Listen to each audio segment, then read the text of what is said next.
بسم اللہ الرحمن الرحیم نحمدہ ونصلی ونسلم علی رسولہ الکریم اما بعد المرقات فی علم المنطق سبق نمبر 42 مصنف رحمۃ اللہ علیہ فرماتے ہیں فصل الاستقراء هو الحکم علی کل مصنف رحمۃ اللہ علیہ فرماتے ہیں کہ استقراء کو بیان فرما رہے ہیں۔ پیچھے جو کہ گزرا تھا کہ دلیل اور حجت اس کی تین قسمیں ہیں: قیاس، استقراء، تمثیل۔ قیاس تو بہت تفصیل سے بیان ہو چکا، ٹھیک ہے، مادہ قیاس کے اعتبار سے بہت تفصیلات پیچھے بیان ہو چکی ہیں۔ صورت قیاس سے متعلق باتیں صورت قیاس سے متعلق ساری باتیں پیچھے بیان ہو چکی ہیں، مادہ قیاس سے متعلق باتیں آگے آ رہی ہیں۔ اور اب قیاس کے ساتھ دوسری جو حجت کی قسم ہے وہ ہے استقراء، اور اس کے بعد ایک تمثیل وہ آگے آ رہی ہے۔ تو استقراء یہاں سے شروع ہو رہا ہے۔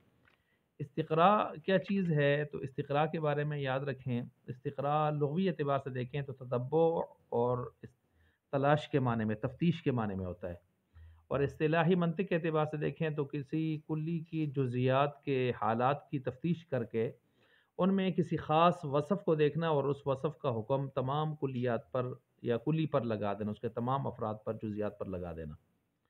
اب اس استقراء کی دو قسمیں ہوتی ہیں، ایک استقراء تام ہوتا ہے، ایک استقراء ناقص ہوتا ہے۔ استقراء تام یہ ہے کہ کلی کی تمام جزیات میں سے ہر ایک کو فرداً فرداً دیکھ کر پھر سب پر حکم لگا دینا، یہ ایک استقراء تام ہے، اور یہ یقین کا فائدہ دیتا ہے، لیکن یہ ہوتا بہت کم ہے۔ عام طور پر دنیا چل رہی ہے استقراء ناقص غیر تام کے اوپر۔ اس میں یہ ہے کہ کچھ جزیات کو دیکھتے ہیں اور تسلی کر لینے کے بعد سب کو پر حکم لگا دیتے ہیں۔ مثال کے طور پر کسی مدرسے کے، کسی ادارے کے کچھ طلباء ہیں، ان کو بڑا نیک پایا، اچھا پایا، تو ہم ان کو دیکھ کر کہتے ہیں اس ادارے کے سارے طلباء کیا ہیں، نیک ہیں۔ ہو سکتا ہے کچھ نیک نہ بھی ہوں، تو اس طرح کی بات۔ اب مصنف رحمۃ اللہ علیہ نے یہاں پر مثال دی ہے کہ ہم نے دیکھا ہے کہ ہر جانور جو کھاتا ہے تو اپنے نیچے والا جبڑا کیا کرتا ہے، ہلاتا ہے۔ تو کہنے لگے مصنف رحمۃ اللہ علیہ ہر جاندار جو کھانے والا ہوتا ہے وہ اپنے نیچے والے جبڑے کو حرکت دیتا ہے کھاتے وقت۔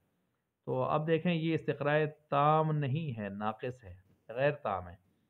اکثروں کو، بہت ساروں کو دیکھا تو اس طرح قوم لگا دیا، حالانکہ یہ حکم سے مصنف رحمۃ اللہ علیہ فرماتے ہیں مگر مچھ وغیرہ، تمساح، گھڑیال، وہ اس سے خارج ہے کہ وہ اوپر والے جبڑے کو ہلاتا ہے کھاتے وقت، نیچے والے کو نہیں، اوپر والے کو ہلاتا ہے۔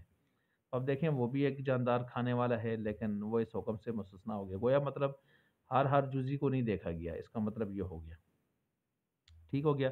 استقراء غیر تام ناقص جو ہوتا ہے یہ یقین کا فائدہ نہیں دیتا، ظن کا فائدہ دیتا ہے، یقین کا فائدہ نہیں دیتا، ٹھیک ہے۔ اب یہاں پر یہ بات جب میں آپ کے سامنے رکھ چکا ہوں تو اب اس کو ذرا ہم کتاب کی عبارت سے دیکھتے ہیں۔ فصل الاستقراء، فصل استقراء کے بارے میں ہے۔ والحکم، اور وہ حکم لگانا ہے، علی کل، تمام کلی کے، یعنی کلی کے تمام جزیات پر، بتتبع، یا بتتبع اکثر الجزیات، اس کی اکثر جزیات کے تتبع، استقراء، تلاش کے ساتھ۔ کقولنا کل حیوان، جیسا کہ ہمارا قول ہر حیوان، یحرک فکہ الاسفل عند المضغ، کہ کھاتے وقت، چباتے وقت وہ اپنے نیچے کا جبڑا ہر حیوان کیا کرتا ہے، ہلاتا ہے۔ لأننا استقرائنا، کہ ہم نے تلاش کیا، ای تتبعنا الانسان والفرس والبعیر والحمیر والطیور والسباع، ہم نے انسان کو، گھوڑے کو، اونٹ کو، گدھے کو، پرندوں کو، درندوں کو، ان سب کو جب ہم نے دیکھا تو یہ سب کے سب فوجدنا کلھا، ہم نے سب کو پایا، کذالک، اسی طرح کہ وہ کھاتے وقت، چباتے وقت نیچے والا جبڑا ہلاتے ہیں۔ فحکمنا، پس ہم نے حکم لگا دیا، فحکمنا، پس ہم نے حکم لگا دیا، بعد تتبع هذه الجزیات المستقرات، کہ یہ جو جزیات جن کے اندر تلاش کی گئی ہے، ان کو دیکھتے ہوئے، ان کے تتبع اور استقراء اور تفتیش کے بعد ہم نے حکم لگا دیا، ان کل حیوان یحرک فکہ الاسفل، فکہ الاسفل عند المضغ، کہ گویا ہر ایک حیوان اس طرح ہی کرتا ہے، چباتے وقت اپنے نیچے کا جبڑا ہلاتا ہے۔ والاستقراء لا يفيد اليقین، استقراء تام غیر ناقص ہے، یہ تو یہ فائدہ نہیں دیتا یقین کا، بلکہ کس کا فائدہ دیتا ہے؟ وانما يحصل الظن الغالب، یہ ظن غالب کو حاصل کرنے کا فائدہ دیتا ہے۔ جواز اللہ یکونا، کیوں جائز ہے یہ بات کہ اللہ، گنجائش ہے اس بات کی کہ اللہ یکونا جمیع افراد هذا الکلی بهذه الحالتی، ہو سکتا ہے کہ اس کلی کے بہت سارے افراد ایسے بھی ہوں جو اس حالت پر نہ ہوں، یعنی کھاتے چباتے وقت وہ نیچے کا جبڑا ہلاتے نہ ہوں۔